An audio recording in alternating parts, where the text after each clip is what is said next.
Meenakshi Faculty of Arts and Science for Women at KK Nagar, Chennai. BCom, BSc, BA, BBA, BCA and Viscom. Apply now.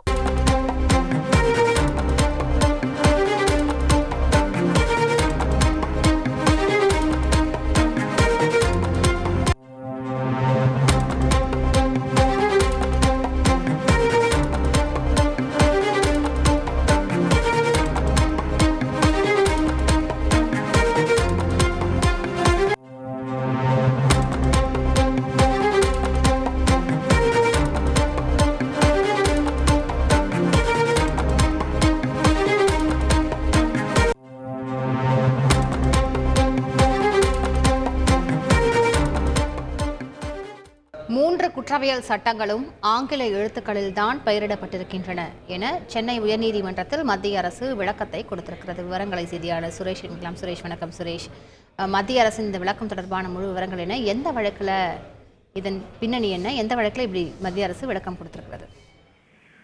வணக்கம். இந்திய தண்டனை சட்டம், குற்ற விசாரணை முறை சட்டம் மற்றும் இந்திய சாட்சிய சட்டங்களுக்கு மாற்றாக பாரதிய நியாய சன்ஹிதா, பாரதிய நகரிக் சுரக்ஷா சன்ஹிதா மற்றும் பாரதிய சாட்சிய அதிநியம் என்ற பெயரில் 3 சட்டங்கள் நிறைவேற்றப்பட்டு அவை ஜூலை 1ஆம் தேதி முதல் அமலுக்கு வந்திருக்கின்றன.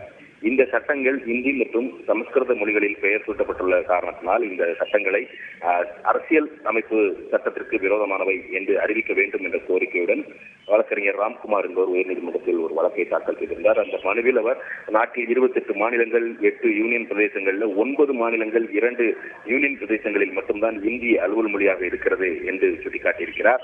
இந்திய அரசியலமைப்பு சட்டத்தின்படி நாடாளுமன்றத்தில் நிறைவேற்றப்படக்கூடிய சட்டங்கள் ஆங்கிலத்தில் மட்டுமே இருக்க வேண்டும்.